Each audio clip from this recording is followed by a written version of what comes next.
આ દ્રશ્યો અમેરિકાના ટેક્સાસના છે.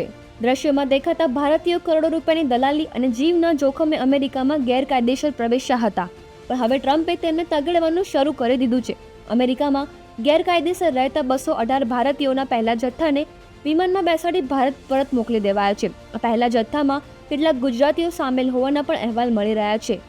અમેરિકાથી કુલ 1000 જેટલા ગેરકાયદેસર ઇમિગ્રન્ટ્સને તેમના દેશમાં પરત મોકલવા અમેરિકન સેનાનું ગ્લોબ માસ્ટર પ્લાન રવાના થઈ ચૂક્યું છે. અગાઉ કોલંબિયા અને મેક્સિકો દેશના ઘૂસણખોરોને તેમના દેશ પરત મોકલાયા હતા. અમેરિકન સૈન્ય વિમાન C-17માં ભારતીયોને રવાના કરવામાં આવ્યા છે, જે 24 કલાક બાદ પંજાબના અમૃતસરમાં લેન્ડ થશે. રિપોર્ટ મુજબ અમેરિકામાં અંદાજે 7 લાખ જેટલા ભારતીયો ગેરકાયદેસર રીતે વસવાટ કરી રહ્યા છે, જેમાંથી 18,000 જેટલા ભારતીયોની ઓળખ કરી હકાલપટ્ટી કરવાની ટ્રમ્પ સરકારે કાર્યવાહી હાથ ધરી છે. વતનમાં કરોડોની પ્રોપર્ટી રાતોરાત વેચીને ડોલરે દેશમાં ગયેલા લાખો ગુજરાતીઓ પર ડિપોર્ટનો ખતરો મંડરાઈ રહ્યો છે.